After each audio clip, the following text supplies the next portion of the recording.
Welcome to Modern Mythos, a podcast dedicated to the Call of Cthulhu role-playing game. I'm John Hook. And I'm Seth Skorkowsky. Together we'll discuss writing, game mastering, and player tips and how you can apply them to your games of investigative horror. Seth, this is really exciting. This is going to be neat, I think. This will be fun. Yeah. I'm looking forward to this show, and I think it'll be a lot of fun, and I'm excited to do this with you. Well, I've been asked many times to do podcasts, or you do a podcast with me. You are the very first person that floated that idea past me. That I was like, yeah, I could do that, because normally I'm just kind of like, oh yeah, we'll see, and then of course I'll never call them back because it doesn't sound like they would be a good fit. But yeah, I'm looking forward to this one because I think we can do some good. I think we have a lot of fun. I think so too. And, there may be some listeners who don't know who we are, maybe just checking this out for the very first time. And if so, welcome. We're glad you're here. But, who are we and what makes us think we're qualified to talk about gaming and Call of Cthulhu and writing in general, right? So I thought we might take a moment, since this is our first episode. Seth, tell the audience a little bit about yourself, please. Well, for gaming, I've been gaming. Well, as of right now when we're recording, not when it releases, I've been gaming for 29 years, 360 days, because my birthday is in 5 days, and that will mark my 30th year of gaming. So Okay. I can tell you exactly how long I've been gaming. So I've been doing this a while. I'm an author. I've got my first novel came out Dameron in 2014. So I do urban fantasy and horror. So I've got a 4-book Valdigan series. I do sword and sorcery, thief adventures with a Black Raven series of short stories, and then I've got my only close to mythos novel is Ashes of Onyx, which is a very dark contemporary fantasy. We're getting to Carcosa and dealing with the Empress in Yellow is what she likes to go by Badass. in that novel. And I also do a YouTube channel where I talk about gaming. I do a lot of game reviews or how-tos, or just sometimes just really stupid episodes, because I thought it would be funny to make a stupid episode where I race dice down a hill. So that's pretty much it. That's awesome. I am a big fan of your YouTube channel. It is freaking awesome. And I have started reading Ashes of Onyx, and I love it. So there Really? you go. Yeah. Well, now I'm going to be all like, oh, damn, does he love it? I hope he likes it. I'll be messaging like, where are you in the book? Where is? I want to know where he is. Oh, that's awesome. So for myself, I have been gaming since Christmas of 1978 is when I received the D&D basic box set.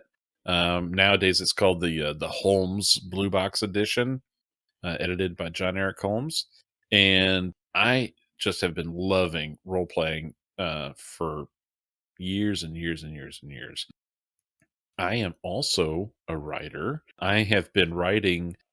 I started out writing comic books, small press comics in 2000, and then I kind of, my gaming really started to escalate, and I was getting back into Call of Cthulhu gaming quite heavily in 2008, 2009. And back then, Chaosium was running some contests, where you might be able to get some stuff published on a very small scale. So I was entering those contests, and I was being, fortunate enough to be published through those, which just made the mistake of giving me the confidence to just keep on writing. And so, I've written some fantasy modules. I've written just a lot of Call of Cthulhu modules, and I've written for Chaosium and Goodman Games. I've written for Frog God Games and Golden Goblin Press. So I've done a lot of adventure writing. I'm not a novelist. I haven't figured out that yet, but I do a lot of adventure writing. And I have also been a podcaster. For 9 years, I was one of the founding members of the Miskatonic University podcast, which was also a gaming podcast. And it still is, still going strong. So please go check out the MUP and the keepers there. But I wanted to try a little something different. So thus, the Modern Mythos was born. I do have one question about that. You said you started with the edition of D&D that was done by John Holmes. Yes. That's awesome. That's awesome. See, you don't call it the Holmes edition. I used to think Sherlock. Call it the John Holmes edition, and that gives me a completely different mental picture of what was in that box. Yeah, lovely. I smell what you're putting down there, Seth. So how old were you when you got Chaosium to take your first submission? Oh my God. Wow. How old was I? Well, my son was born in 2012. So I don't know. It was probably about 11 years ago. So I guess I would have been early 40s, maybe 42, 43. So Okay, it's never too late. It's never too late. I thought you were saying you got it like back in the 80s when you're submitting it. Like you would have been the coolest kid in high school ever. Oh, that would have been, yeah. I would have been getting lots of clout out of that, I'm sure. Well, in very small circles. Very small. Very small indeed. No, when I was a kid, I was primarily the game master when I was a kid. But what was funny is I didn't own Call of Cthulhu. A buddy of mine owned the first edition Call of Cthulhu in the big, like 2-inch thick, 2.5-inch thick box. And I was just utterly fascinated, and I loved playing. You know, he was always keeper, and I would be a player, and some of the other friends would be players. And I loved playing Call of Cthulhu with him when he was running it. And I was doing a lot of D&D, and I was doing a lot of Marvel superheroes as far as the games that I was running. But yeah, as I grew older, and after the army and after college, I really gravitated to Call of Cthulhu again pretty heavily. So yeah, that's my jam. That's my jam. I did not discover Call of Cthulhu till exceptionally late in my gaming career. I always knew about it. I knew nothing about it. I had one friend who told me some story about like a bed throwing him out a window, and Yeah. he was trying to get his car started, and it was like a crank car. You had to get up front and wind the car up, sort of thing. And I was vaguely aware of, I guess, the pop culture around Cthulhu. So it wasn't until the H.P. Lovecraft Historical Society silent film of Call of Cthulhu came out, and I streamed it, that I had ever actually experienced any Lovecraft story. And that silent film, which is a wonderful depiction of the story, So uh, good. was what convinced me, like, oh, this is what this is about. I'm like, hell yes. And that's when I got interested in it. But at that point, it had to have been 2012 or so. Hmm. So I had run through a gauntlet of a lot of different games before I discovered uh, doing horror games or investigative games. I see Call of Cthulhu as more investigative than horror. Definitely horror, but investigative first. And that completely changed how we handled gaming. It was because of that, and it all really came down to one day I decided to watch a silent film that was a contemporary silent film, and it suddenly clicked because prior to that it was always goofy plushies that I saw at the comic and game shop, and I didn't know much Hmm. else about Cthulhu. Oh, that's cool. So you didn't come to it from a literary direction? I did not. I yeah, when I discovered Lovecraft and I started doing it, part of it was like I'd pick up Lovecraft and I was at a bookstore, and I find his writing so damn difficult to read. He loved adjectives, and his writing style was even dated at that time. So it's like it's just was difficult for me to read it. But when I was at that time, the job that I did had a lot of data entry, so I'd listen to audiobooks, and all of Lovecraft's stuff was now in the public domain. So a company called LibriVox would do audio recordings of Lovecraft stories. So I would pound through those, and then I would find other versions that were much better read because the quality on those free LibriVoxes were pretty much what you get what you pay for. Mhm. And I really got into it through then, but I had never like picked up Lovecraft and just read him because, like I said, I always found it very difficult to read. And then I suddenly understood so many pop culture references that I hadn't known had always been around. That's funny. I also, was introduced to Lovecraft through the game. So, my buddy had the game and, Robert, my friend Robert, he had the game, and I was playing Call of Cthulhu with him, and, you know, I was reading the rule book, and it kept talking about, the works of H.P. Lovecraft. So, from that, I went out and started picking up the books, the old Ballantine covers with the Michael Whalen art covers. Hmm. And I was reading those. And, what I do like about Lovecraft is he was writing for a time period where he was writing for magazines, right? So he never had a novel. Everything was fairly short. But yeah, his language is hard to get through sometimes, and I still do this to this day. If I get a brand new anthology, go to the table of contents and I'll just work out the math, and I'll find what story has the fewest number of pages, and I'll read that one first just to kind of get a taste, and then I'll start bouncing around and figuring out what stories I want to read based upon the titles, right? Oh, that Hmm. title sounds interesting. I'll read that. So yeah, it took a while to push through, and it took several rereads even to get through some of his stories, and some I still really enjoy, and some are just really hard to read, and some I haven't read yet because the it's so convoluted, and some of the things that he tries to pull in was topical at the time period. So in the 20s and early 30s, people loved, at least it seems, that people loved new science, like new scientific discoveries. Oh, So he would write about in length about planets that are being discovered and celestial bodies and well, yeah, weather patterns and all this stuff. And I'm like, we can get past this and just get to the people. Let's do what are the people doing, you know?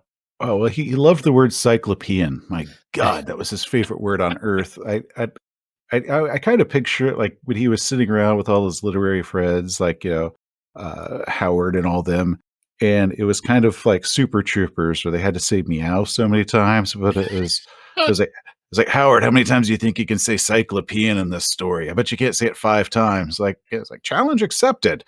Uh, so a lot of his stories, though, were always up to date. So he had the fungi from Yugoth, where at the end they have just discovered this planet Yugoth. Well, that came out uh, as a response to they just discovered Pluto. Yep. And Yep. then when you had the Shadow over Innsmouth, the Navy is sending the submarine and they're shooting torpedoes. For us, that's quaint and old fashioned. For them, that was the cutting edge technology. Yeah. Uh, so he would incorporate at that time what was the cutting edge technology, such as the expedition and Mountains of Madness, where they're flying their planes and they've got these new drill bits and they're doing the geology and all that. That was the cutting edge of science and discovery at the time that he wrote that. Yep. And I The think that aeroplanes. the aeroplanes. And I uh, I really like the fact that that was a part of it, but I also like the time capsule quality that Mhm. it gives.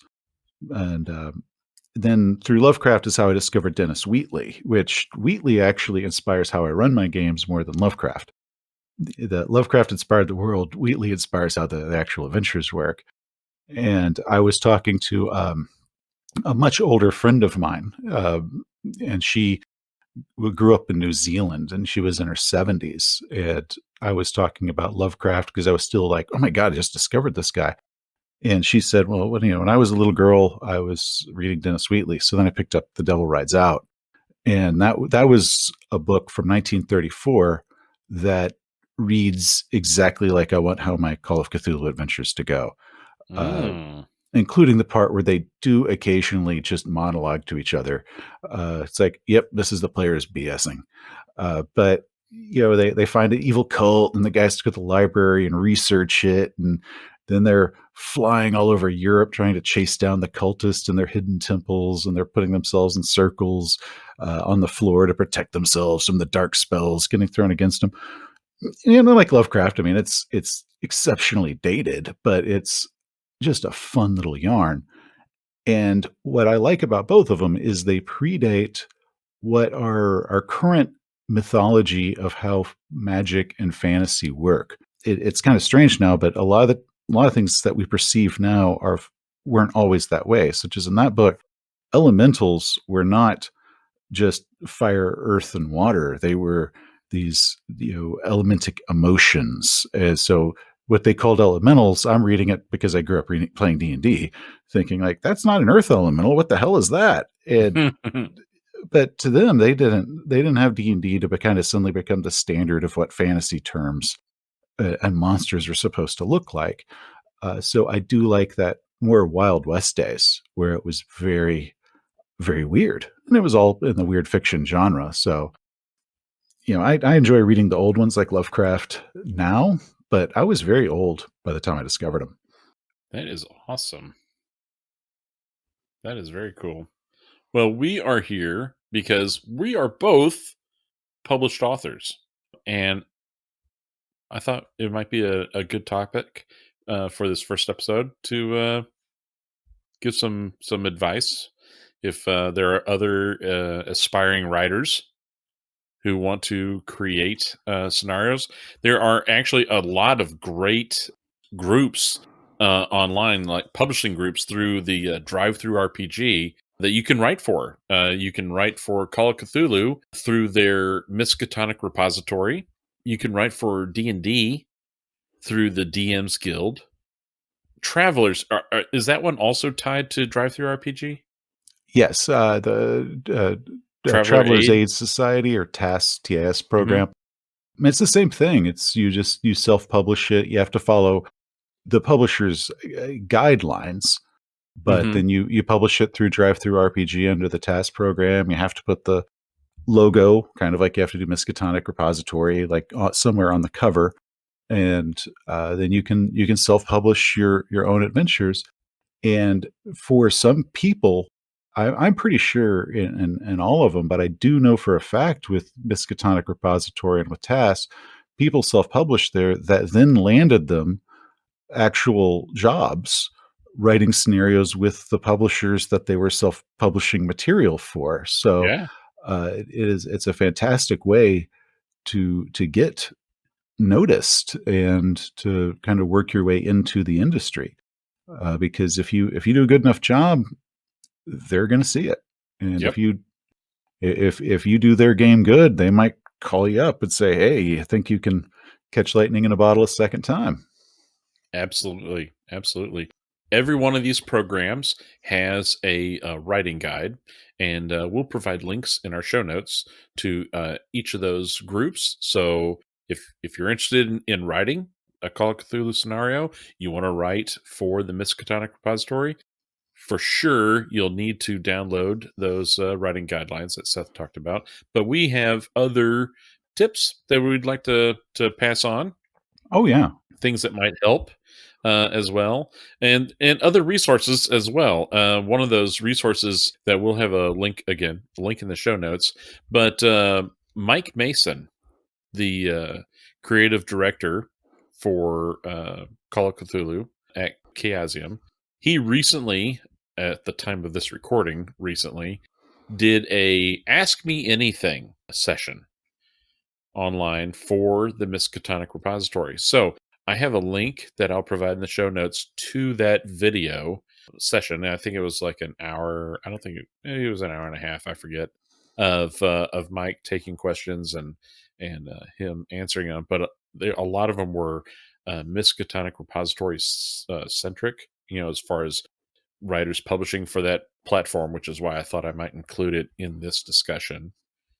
And hand in hand with that, there is there's a Facebook group called the Miskatonic Repository Creator Circle, and that's actually the group that Mike was doing the AMA with. So we'll provide links in the show notes for those two groups there that you can listen to his AMA and join the group and kind of get some extra tips there too. What have you got, Seth? Well, actually, since when we were giving our credits, since it's still so new to me, I didn't mention I too have written adventures. See, I've got one with Stygian Fox for Call of Cthulhu, which was my venture into Innsmouth, and then very recently I just had my first Traveler Scenarios published, which it was two adventures. One of them I didn't write. I handled a update of a very classic murder mystery sci-fi game. And then I wrote a secondary that accompanies it. So I've done investigation in space across those systems. But even if someone is looking at self-publishing a gaming adventure, and it doesn't matter who it's with or what game, the Mike Mason's information is something that should still be checked out, because that's an absolute wonderful resource of somebody who can tell you exactly what you need to do, not just to appease a publisher, but to make a good product. So that's definitely something that should be checked out, because that's going to be some valuable knowledge.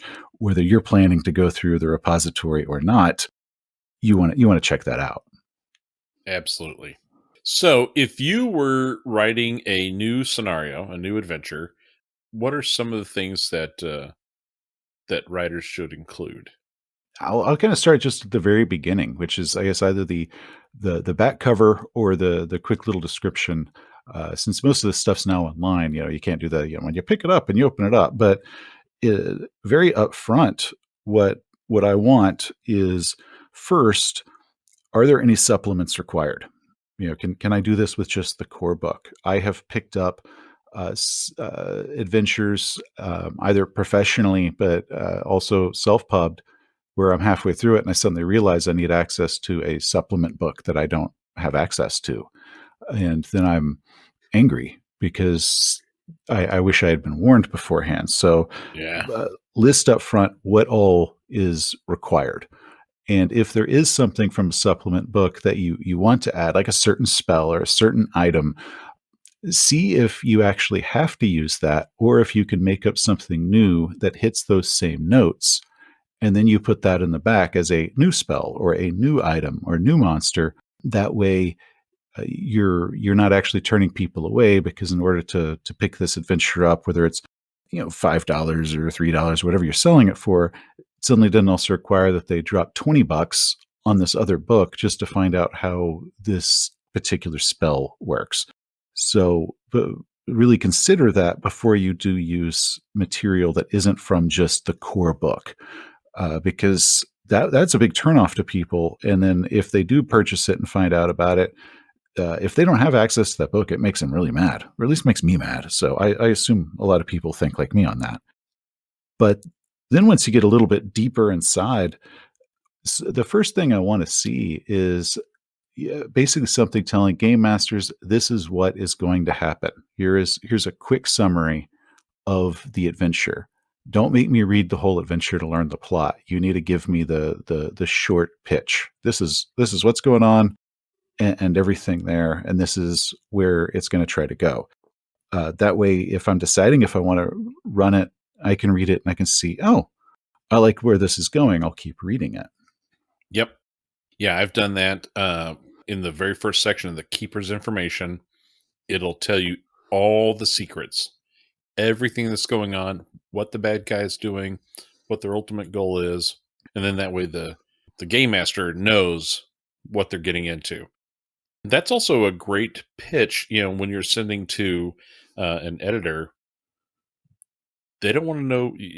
You're not trying to write a mystery novel The editor wants to know all the secrets up front and then see how each element of your adventure supports the mystery.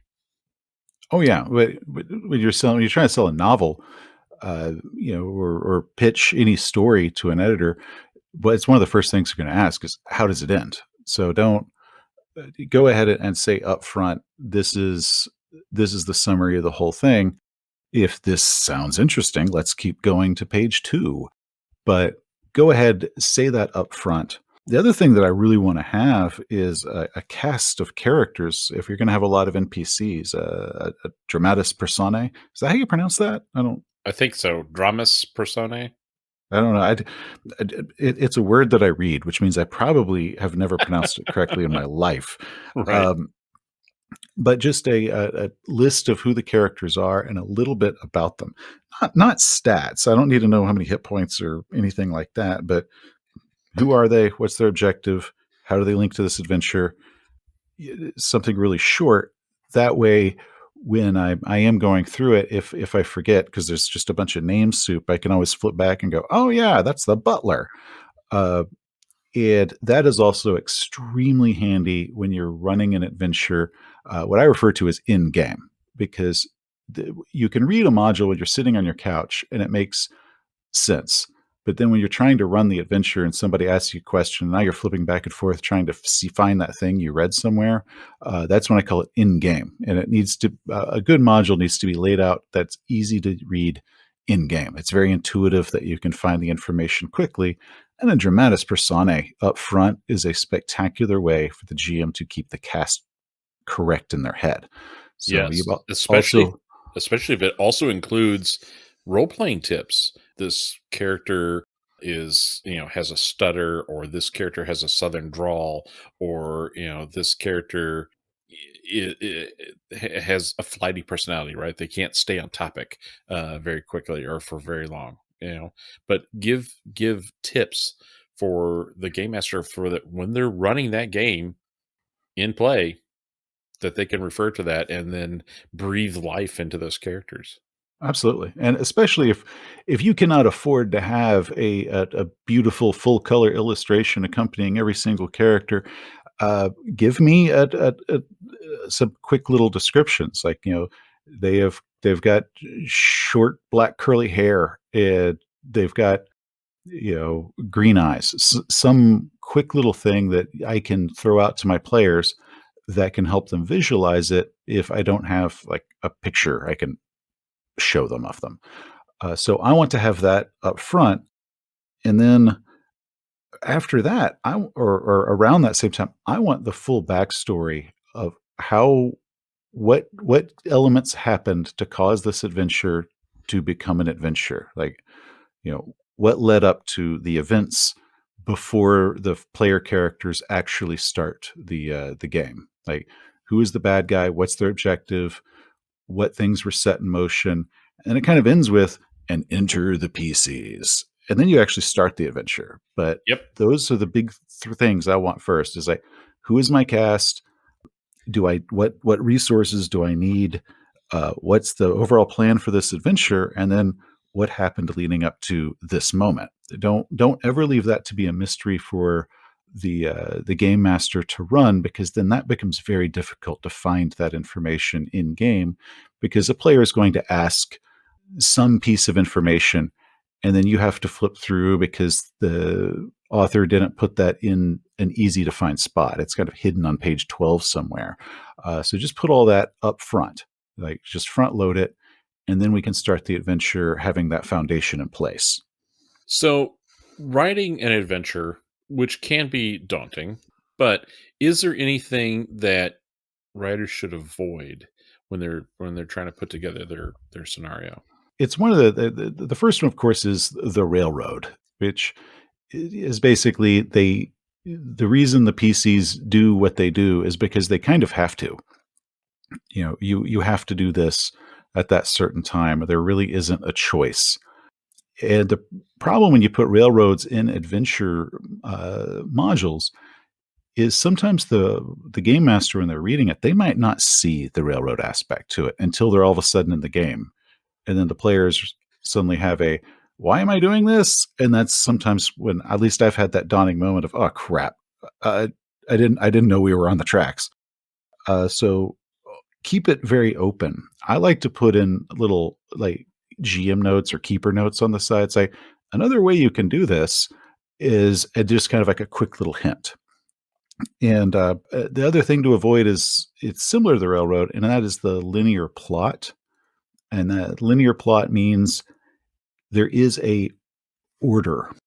It's you're not forced to, but it's basically there is a set order to things. You start here, and then you go here, then you go here, and then the story is over. You don't have to do anything else except for this particular order. It's kind of like the little brother of a railroad.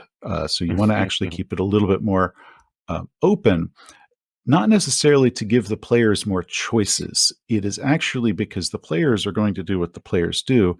You want to make it easier to adapt if you're the game master. So you actually need to write it where that path is not kind of set in stone, because it is almost guaranteed, no matter what, that the players will do what you are not expecting them to do. So you need the adventure to kind of be written in a way that can be fluid, but at the same time very organized so it's easy to read. I think I'm making this sound more complicated than it is. And then the last thing I'll mention is at no point should there be a single roll necessary to move forward, such as if you fail the spot hidden roll in this particular room and you don't get the clue, the whole adventure ends.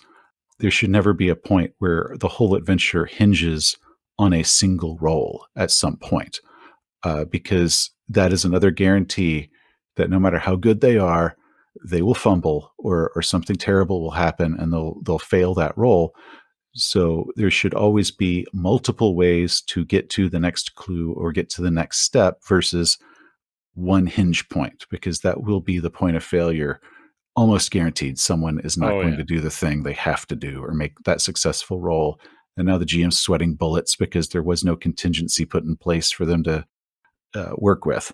Yeah, you could have 7 investigators in your game, and you get to that bottleneck point, and I can almost guarantee you all 7 people will fail their skill roll, and then what are you doing? It's the thing where the game master is like, "Well, here it is anyways." Don't put yourself in that situation. So, No. to kind of build upon what you were saying first, with the railroad, in an investigative game, especially an investigative horror game, the scenarios that you're going to be writing and your players are going to be playing in, typically you are going to have something that triggers the mystery, so the beginning of the mystery. You're going to have the investigation through the middle, and then there is typically a solution. Now there could be more than one, but they're probably going to be related to each other. So, for all intents and purposes, let me just say there's going to be that single solution towards the end. But how do you get there? You don't want to have a predetermined path that you can't deviate from, because that's not fun for anybody. You may as well just read a story to them, right? This is a Oh, yeah. story that you're telling together. So, as a writer, if you determine what is the instigating event and what is the most likely conclusion for this event, and there can be others in the middle for the investigation itself, try to engineer your scenario to have all these different areas of investigation for clue collection that could be done in any order. And the way you want to, one method that you might think about is just trying to maybe post-it note, set up a bunch of post-it notes and try and, murder board this thing where you've got it up on a wall and you can just kind of say, all right, here's the start and here's the end, and here's all the stuff in the middle, and how do they relate to each other? And are any of them dependent upon one another? So then you are setting up a parent child kind of relationship. But if you can avoid the parent child relationship and make them all or most of them siblings of each other, now these clues, because they all live on the same layer and they're all equally important and they're not dependent upon each other, now your players, they can have the free will to go to the weird abandoned house before they go to the library. They can go to the barn before they check out the well, right? And so Yeah. you have, you know, place the different clues in different locations and allow your players to have the free will to just check out what they want to check out in whatever order. Yeah. And you can have multiple layers of that, depending upon how in depth and large you want to write this scenario. Fairly small scenarios with maybe a lower word count of, let's say 8 to 10,000 words. They might have 1 to 2 of these layers, where at layer one you might have three siblings, where your investigators can go to any one of these three things, and then maybe one or two of them will give extra information, new clues to the players that'll take them to the second layer that also has three sibling, clue locations, that these are dependent upon layer one. Layer two was dependent upon layer one, and you had to get at least one, maybe two things from layer one to clues from layer one to bring you to layer two. But you can map these out on post-it notes so that you can kind of keep organized. And then once you've got that organized, it because that becomes your outline, you can start writing to that, and writing each of those clue sections, and writing how, what would bring investigators into that clue area, and what kind of stuff, information do they get at that location, and where does that take them from there? Does that introduce new avenues of investigation to that next layer? And so once you set up your clue locations, it might be possible, if you have three clue locations, let's say at layer one, maybe your investigators only have to visit two of those. They never go to that third one at layer one. And then from the two locations that they visited in layer one, they decide on their own. They've got enough information. They push forward. Now they've gone to layer two, and they've gone to one or two locations at layer two. And again, there's three there, and they don't go to the third one. And then from there, they push on to the conclusion. That Yeah. can happen. You need to write your scenarios to where it is possible for that to happen. You might not have players that ever go to the library, or they never go to the well, and that should be okay. Yeah. Don't make any of that dependent. And are you familiar with the term the rule of three? Yes, but please Which enlighten. and I want to say it was the Alexandrian that coined it. If not, that's where I first heard about it. So I'm going to give him credit anyway. And if there is an essential clue that they need, such as they need to go to the well because in the well is, the key or something, there need to be three separate clues that you put in place that tell the player characters that going to the well is something they should do. And the addition that I want to give to the rule of three is, it could be, a scrap of paper sends them there, or they meet so and so and they tell them to go there. There's three separate clues. Is if there is there's it's three different actions that are needed. So one of them might be a spot hidden. Another one might be talking to somebody. Another might be picking a lock, but there's different skills needed because you don't know what the skill set of the players who will do this adventure is going to be. So if all three clues require spot hidden, but the characters that end up doing the adventure all have crappy spot hidden rolls. So to kind of diversify what skills are necessary to find these clues to send the plot forward. And it also makes it more fun if there becomes a lot more skills that the players can use. I think a lot of adventures will rely too much on just spot hidden. Hmm. And where that becomes where, spot hidden, library search, those are the super ones. You always have to have a good one because you have to use them the most. I like the idea that you could do the entire thing without actually making that. It might be harder, but there are other skills in place or other things. Because some of it could be you don't have to make a roll. You just need to go talk to the guy at the train station. And, providing you don't anger the guy the moment you made him, that can give the player characters the information that they need to go check out the well or wherever it is. I agree. So let's make the assumption that you've taken a pass and you've written your first adventure. But how do you know if it's going to be playable? How do you know if it's any good? Like, Well, you got to play it. you got to play it. And if you're anytime I've play tested, there have been revisions afterwards because the old adage of no plan makes first contact with the player characters makes it past that.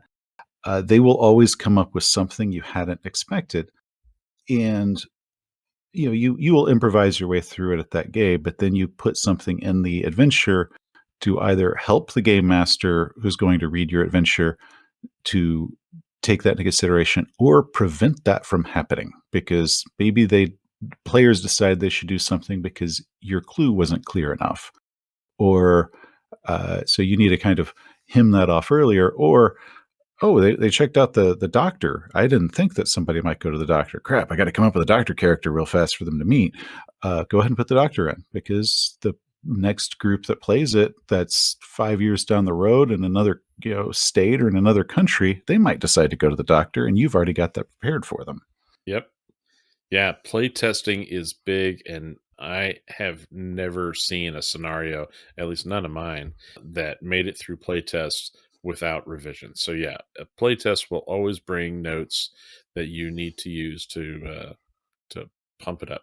Is that going to catch everything? No, but you know what? It will probably catch most of what you need to cover. So play test once or twice, and then integrate those new notes into your manuscript, and then that that should get it almost there. You want to include, as Seth said, game master notes, tips in the adventure itself. You can kind of box it out and say, hey, here's a tip when you're in this section, don't forget this, because it's going to be important later, that kind of thing. Game masters love being able to see information like that, and that makes it usable, as you said earlier, Seth. Play at the table, right? Those are notes that are perfect when you're opening the book and trying to use it during the game.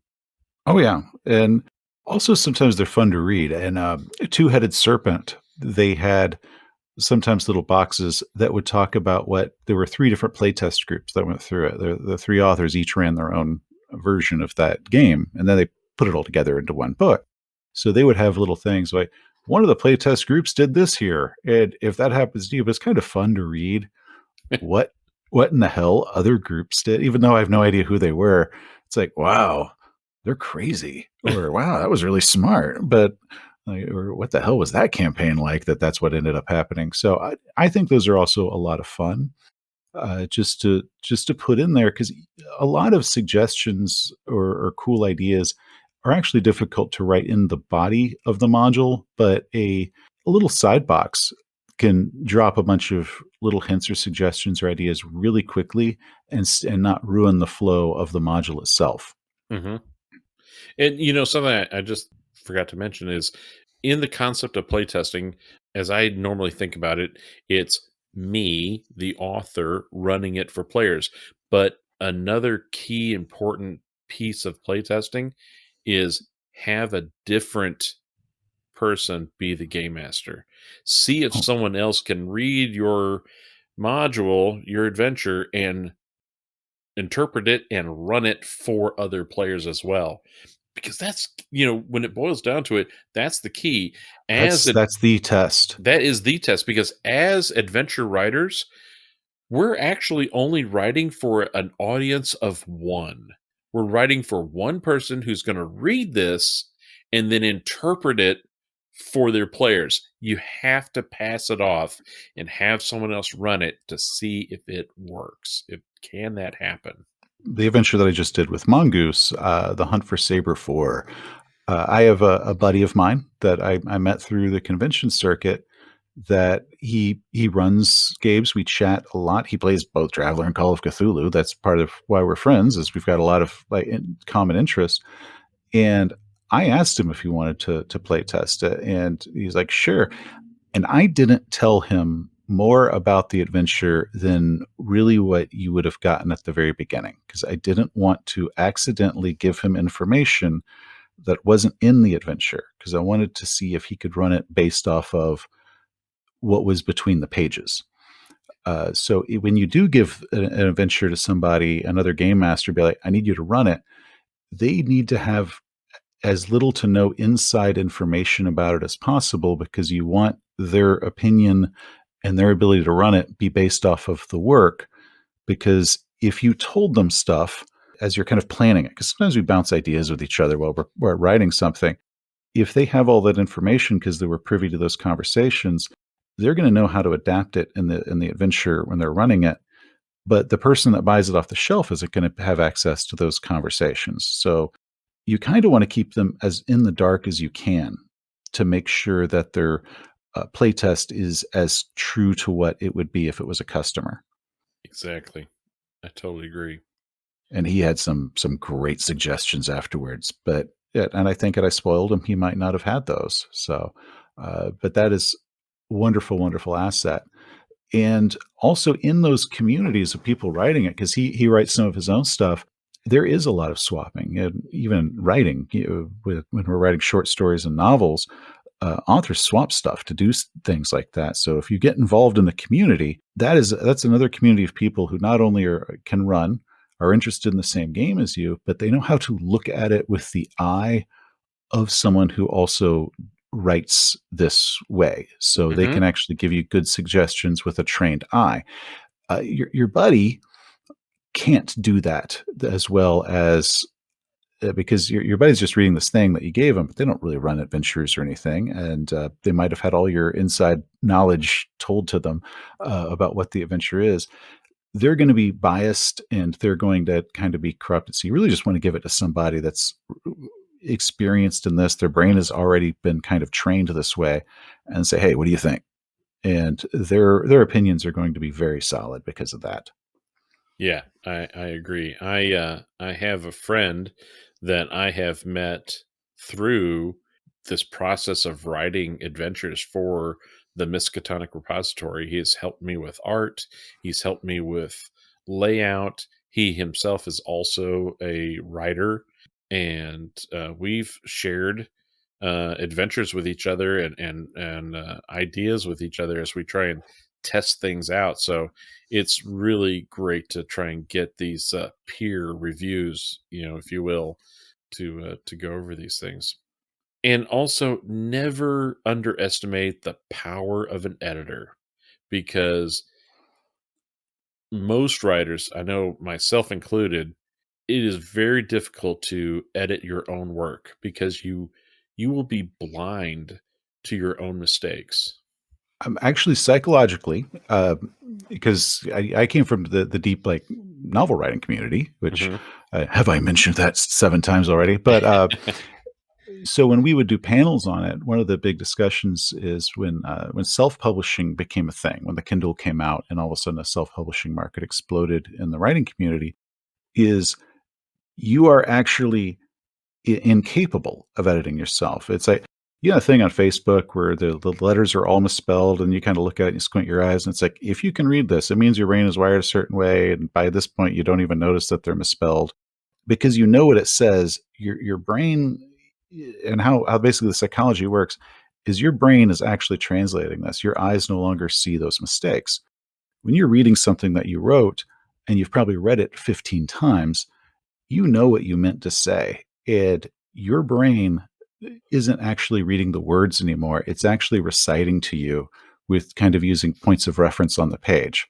So there can be glaring mistakes that you honestly cannot see. And that's just a human feature.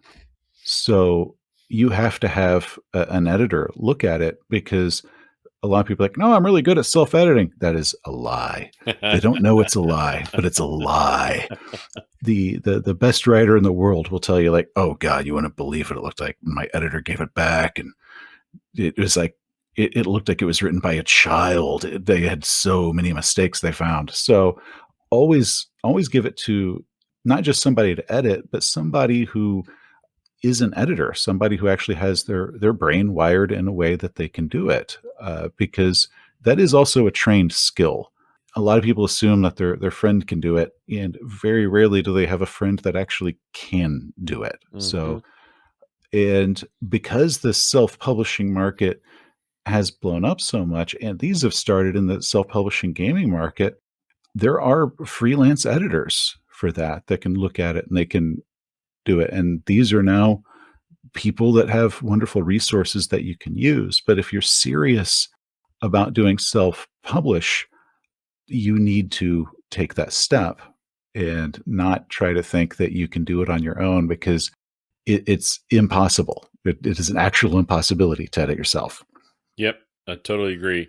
And don't be lulled into thinking that because the title includes freelance that they're free. Many of these editors, many of these freelance editors, they're not doing it for fun. I mean, they're doing it they are doing it because it's fun, but this is something that their skill should be compensated. So, talk to these people and find a way to compensate.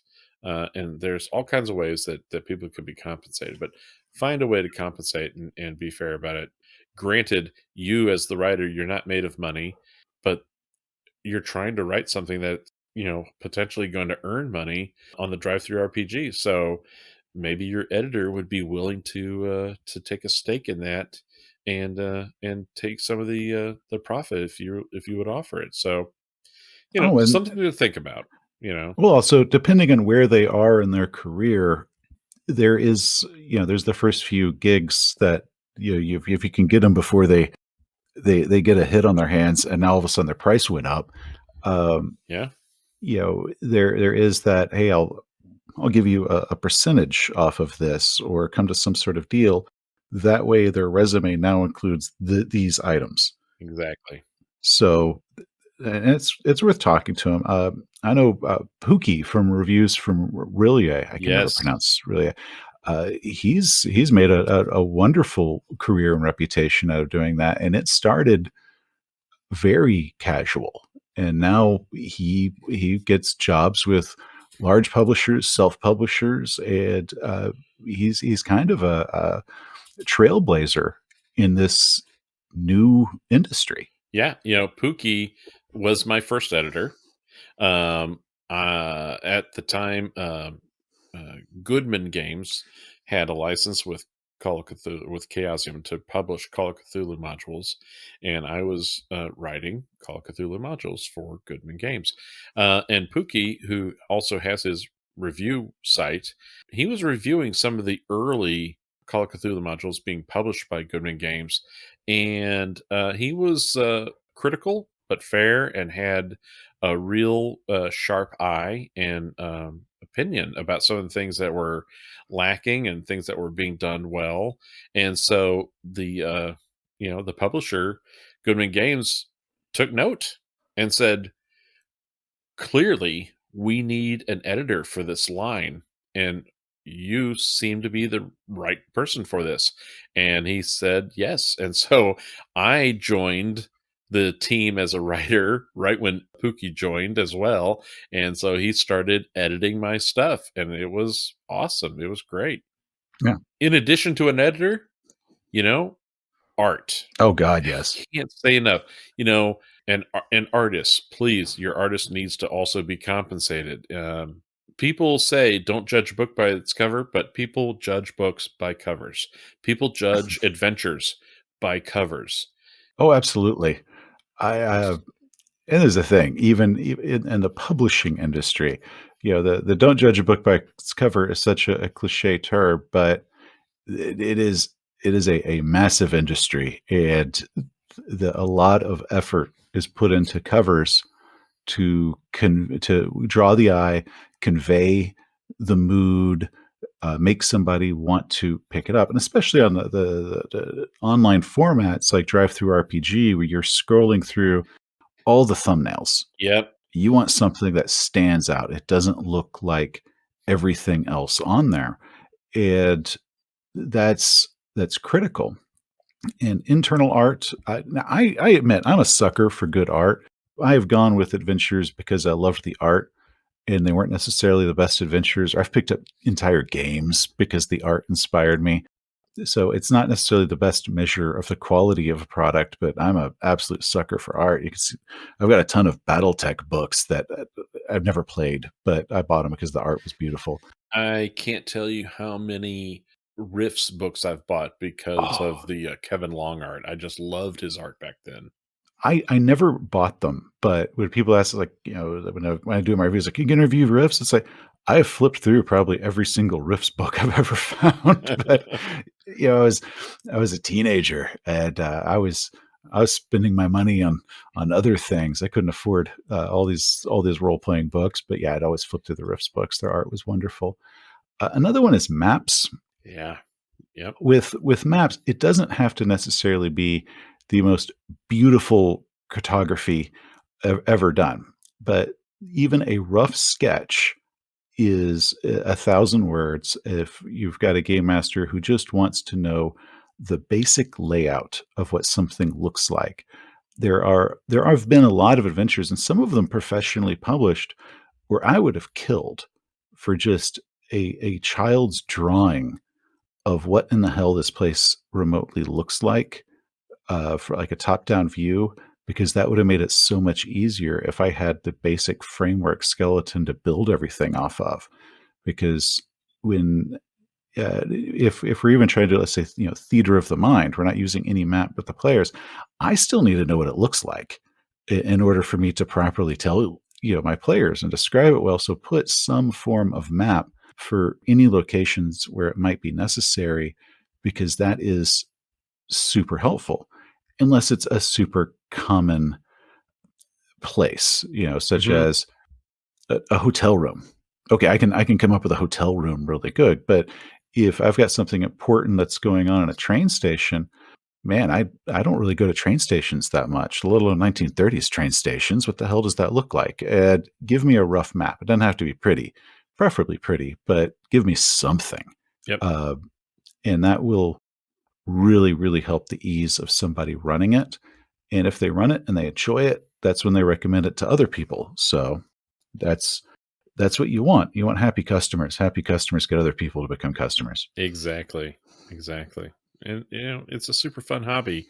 And it's not that large of a hobby. So people are gonna talk to other people in the hobby and it's just gonna start spreading word of mouth. So it's add maps, add art, get edited, try and lay out your scenario in a logical way, and check out the different resources that we're gonna put in the show notes. It's you can do it.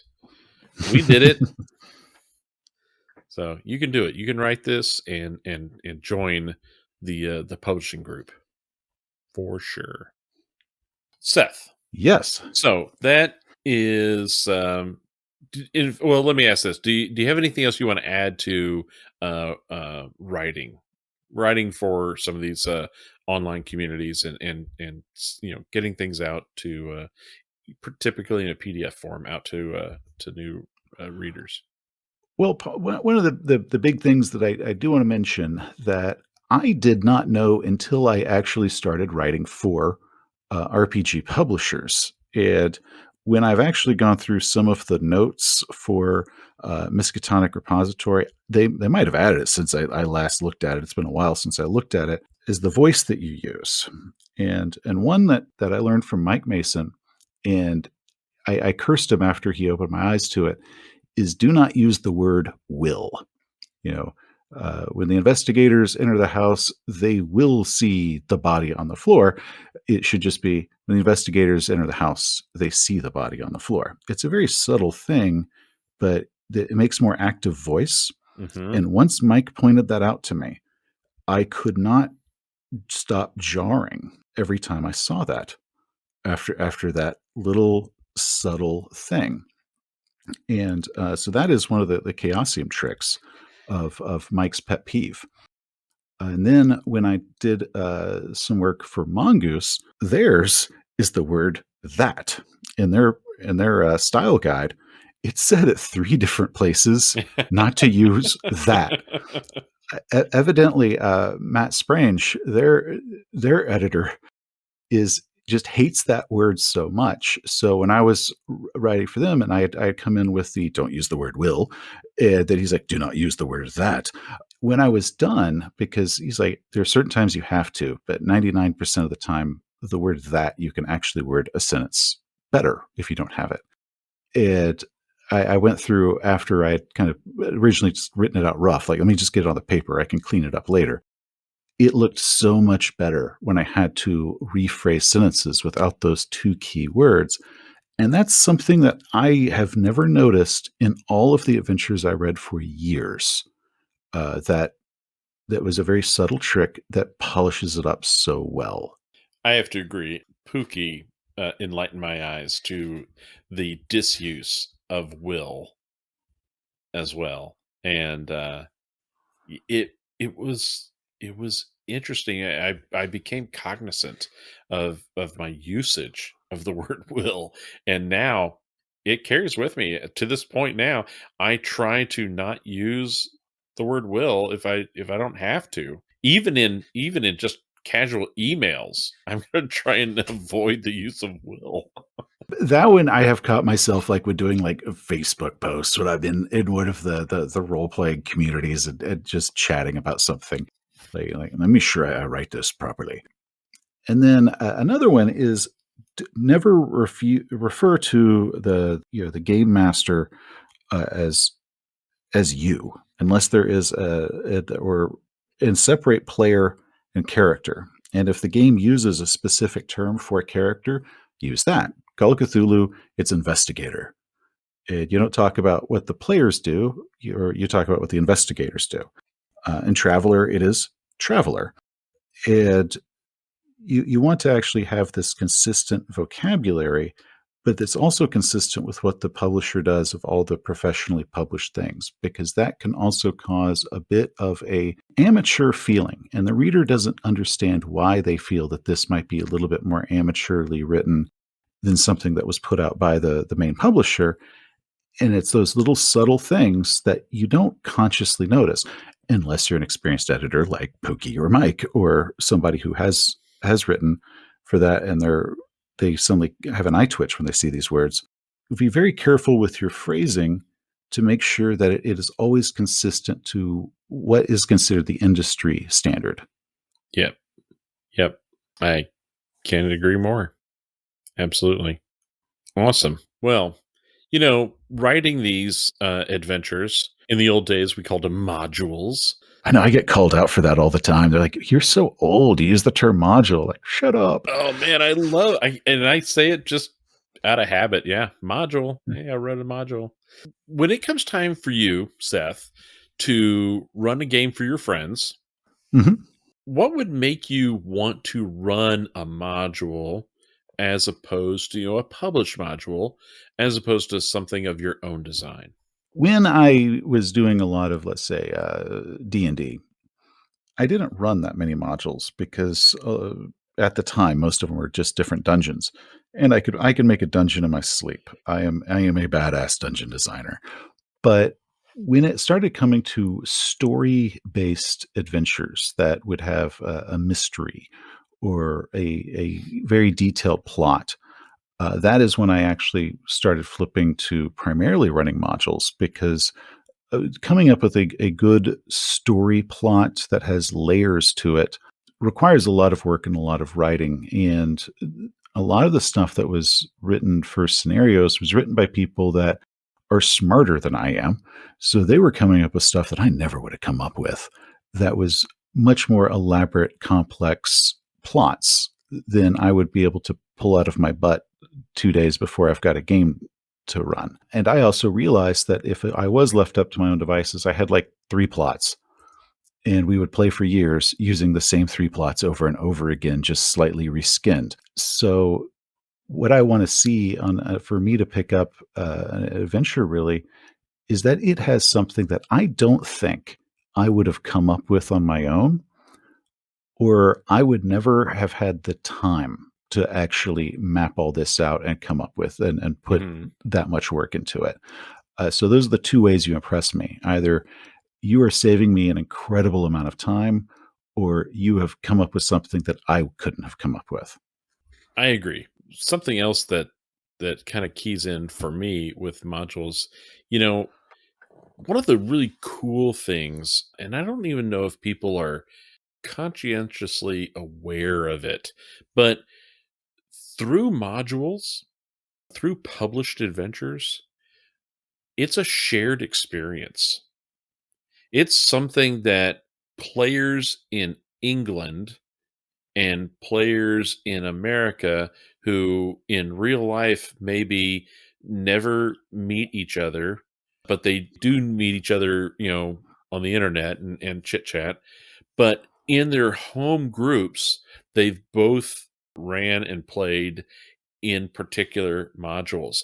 And that shared experience it's hard to quantify, but it brings it so that when you come to the table and you're talking with someone, you already instantly have a common reference that you can look back on, and it almost becomes a rite of passage, right? With Dungeons and Dragons, how many people just loved playing and then later talking about, and people always have these tales about going through the Tomb of Horrors, Oh, the right? Tomb of Horrors, the Village Shaman.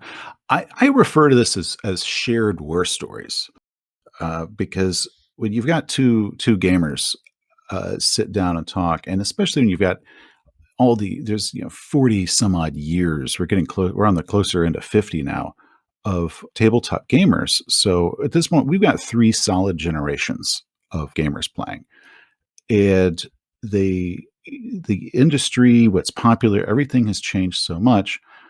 But yeah, the Village of Hamlet's still the Village of Hamlet. And this is now this common thing that two people that are of different generations and life experiences, might be from different countries, can talk about getting the damn brigands out of the moat house in the Village of Hamlet. And how did you do it? This is how we did it. And like that. And they can laugh about the vampire kicking their butt in White Plume Mountain, or getting hurled out of the window in The Haunting when that bed nails them. Oh, yes, The Haunting. And it's very fun to watch on different online chats, or there be Reddit or Facebook or any of those, when somebody does start bringing up very cherished adventures, how many people will throw in. And the older the adventure, the more people throw in, because it's just been around that long and it's got that much bigger of an audience that are familiar with it. And they can swap and they can share all these stories. And then if you get to the really old ones, you can go on different websites and you will see different suggestions and hacks, which I do love, because you can then see a lot of cool fan made things for it, or different people that have kind of assembled some really cool twists, where you've now got this brain pool of a lot of experienced people with the same adventure, adding more than the original author could have ever come up with. Oh And my gosh, yeah. uh, it's probably why I always reference The Haunting, is because there is so many resources out there for it, of different optional things and different maps and all that. It actually becomes almost overwhelming, because you're like, God, which one of these do I use? That's a really cool thing that modules or pre-published scenarios can give the community and give you, is because you now have the resources of the village versus just the author, to really have fun with it. Yep. Yeah, I agree. That shared communal experience is y you can't really describe it, and it's so entertaining, it's so much fun, and it's great. It's one of the key treasures for this hobby, I think. When I ran the it's an old traveler scenario called Anic Nova, I stumbled across a message board that was archived from 1999, and like the early days of the internet. And there were suggestions on there that I used when I ran that adventure in 2019. Oh, that's Uh, awesome. that it was just this old message board, and these people would have never guessed that 20 years later, some guy would be going through the archived version of their webpage, going, "Oh my God, there's some great ideas." And at that time, the adventure was 20 years old because it was a 1979 adventure. So it was like in the midpoint between the adventure was written and when I ran it, there was a message board. And there is a self-published adventure through the task program that turned me onto it because the author credited that message board for giving them some of the ideas that they incorporated in this sequel adventure that they wrote to it. And so that's why I checked it out. I was like, my God, this is a gold mine. No idea how that guy found it, but it was wonderful. That is awesome. Yeah, this is a really great renaissance, I think, for gaming because the internet is just allowing us to have such depth of research, and things are archived like that we can mine for information. Imagine if somebody asks you a question about some adventure, and it doesn't matter what it is, but let's say, Deadlight, because that's a favorite of mine. I like to mention that one. Yeah, in 15 years, somebody finds a Facebook post that you made where you drop some casual suggestion and they're like, hell yeah. So 15 years, 20 years after you mention it, that advice is still echoing throughout geekdom. That is so cool. That is awesome. I love it. That is awesome. So the flip side of that coin then is what would make you not run a module? Well, there's a few things that will cause that issue with me. The first is if I think it's a good match for my players and that's why I want that kind of summary at the beginning and to get a good idea of what it's about. Hmm. Because my players, I love them. We've played a lot of games. I also know their strengths and I know their turnoffs and turn-ons. I'm very excited. I'm going to get to play in a game of Beyond the Mountains of Madness soon because I love the original Lovecraft story. I've wanted to try this adventure.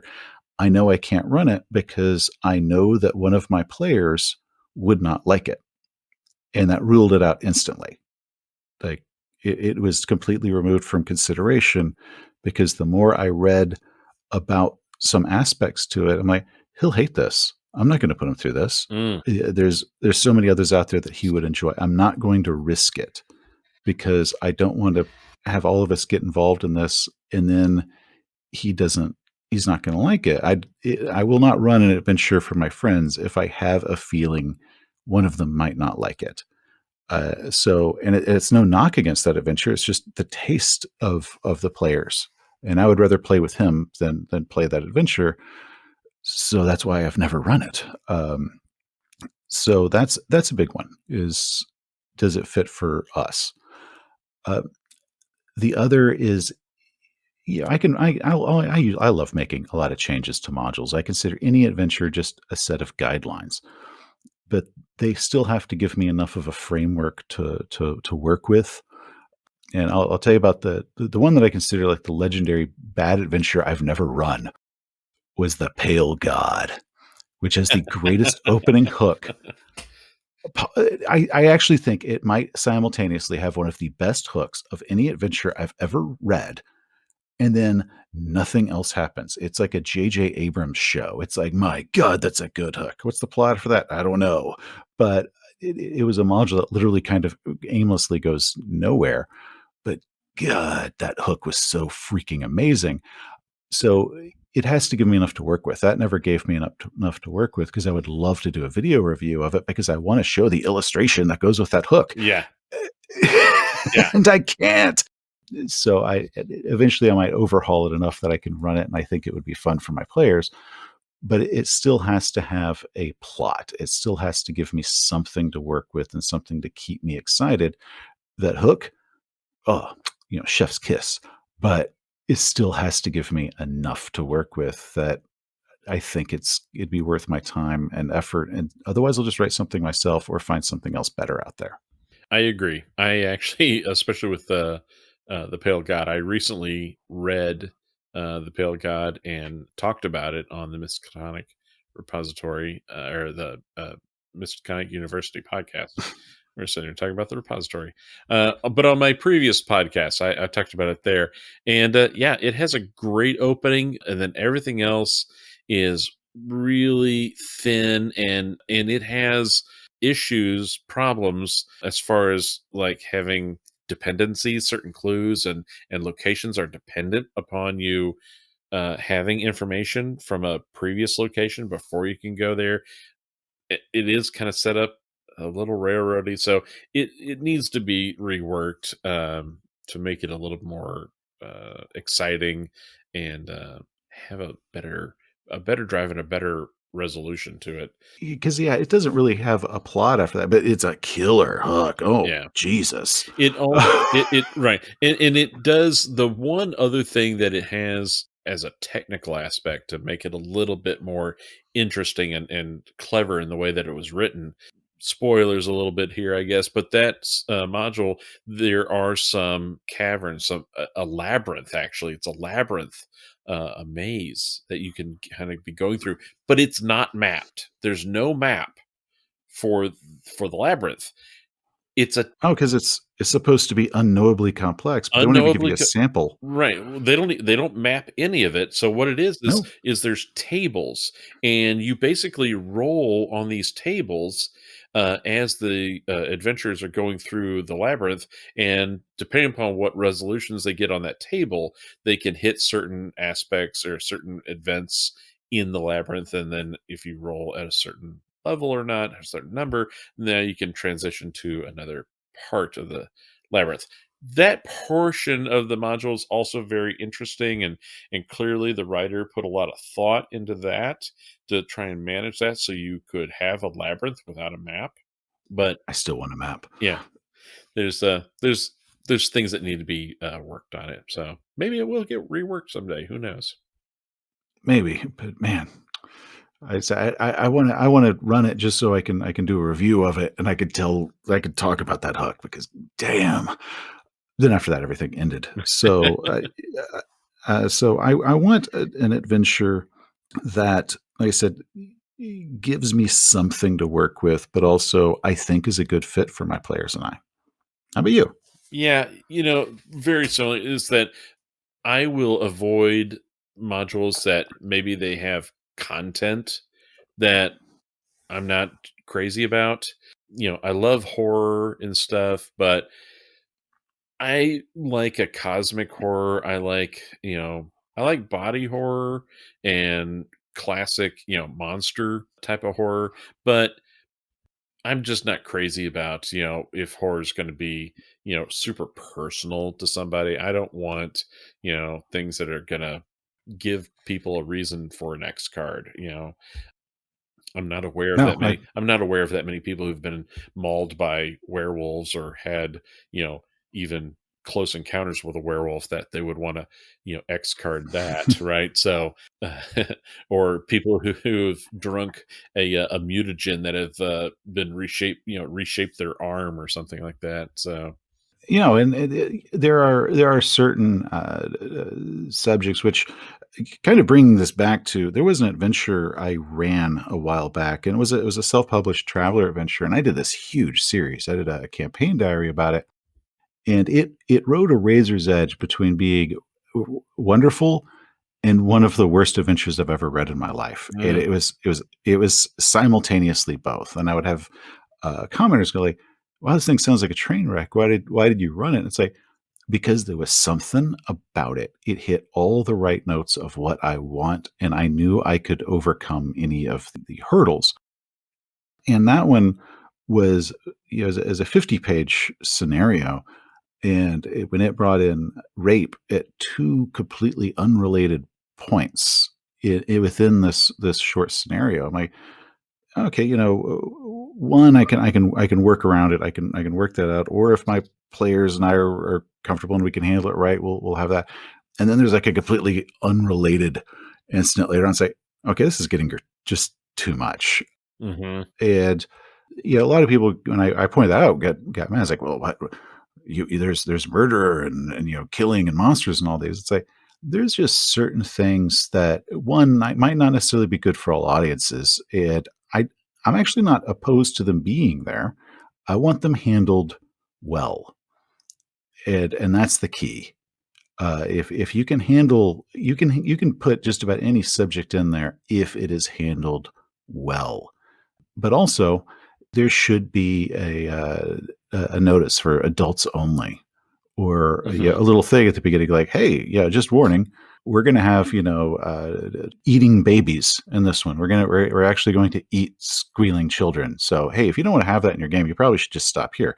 If you want to broach those subjects, I think that's fine. Some people will turn it aside for it. I might turn it aside for it. It should be addressed, but most importantly, handled well."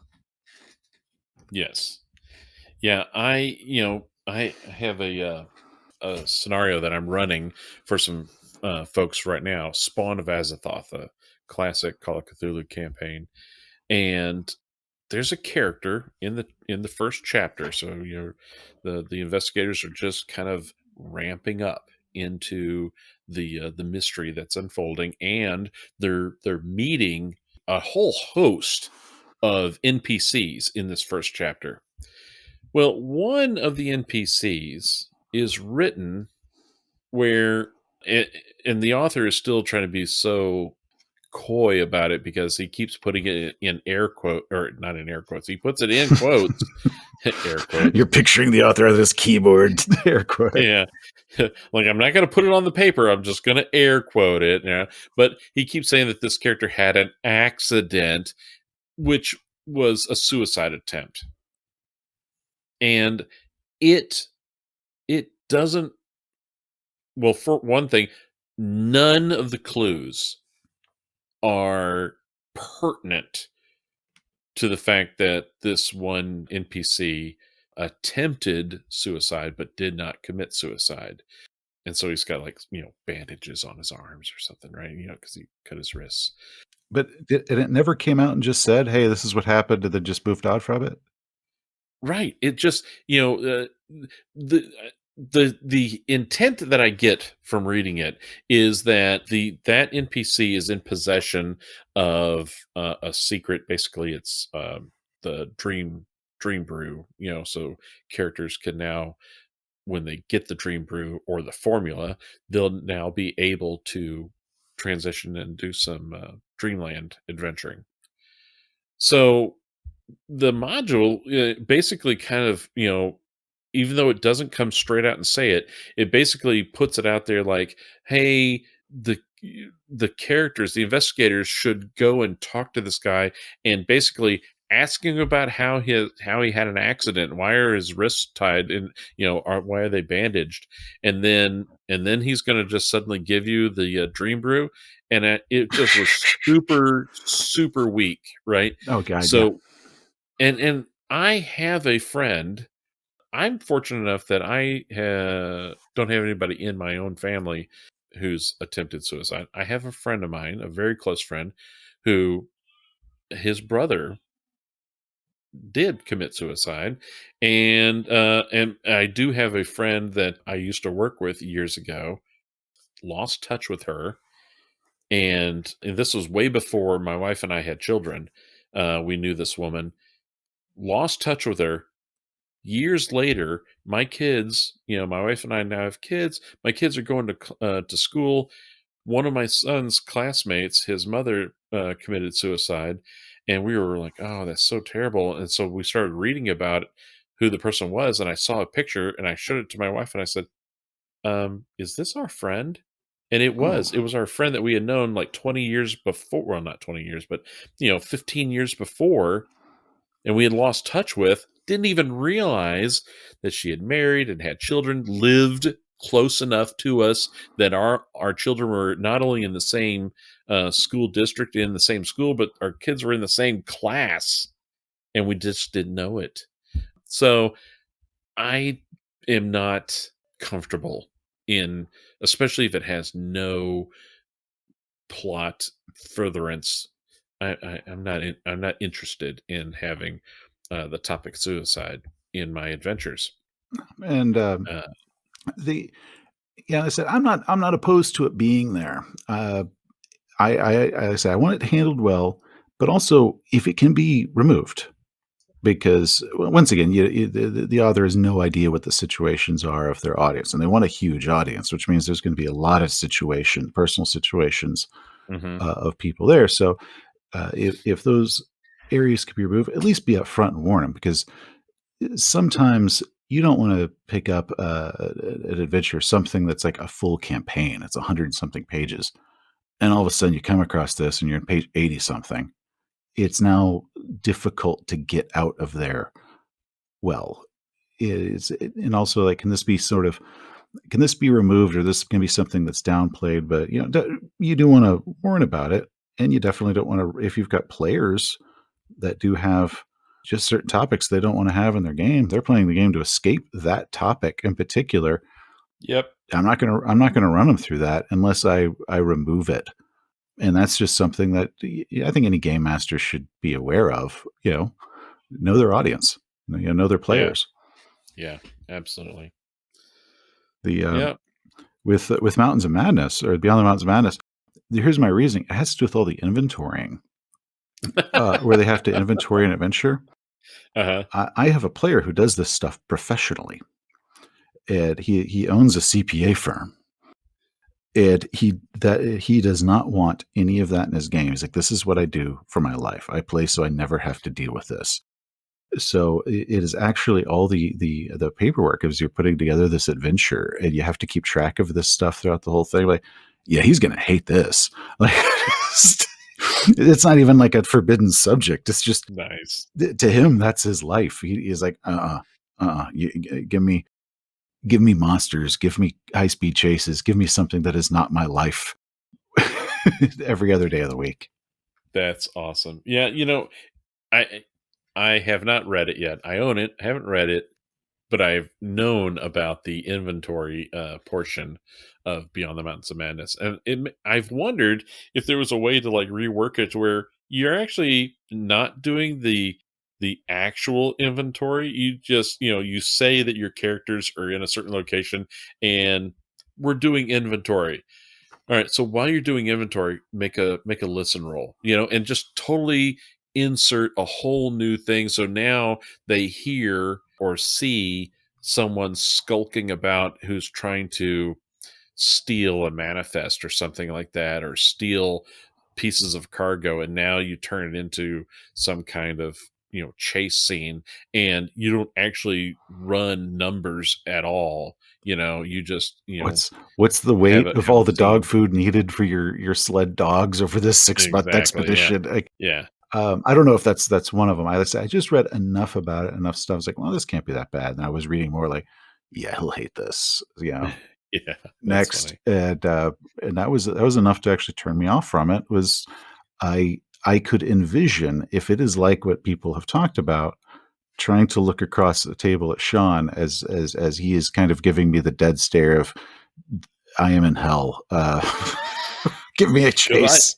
I have heard stories about how that scene is, and I'm imagining players sitting around a table spending over an hour just going, "Okay, we've got 36 boxes of that. We've got, I'm gonna make a skill roll on this. Oh, half of them are damaged. We can't use those."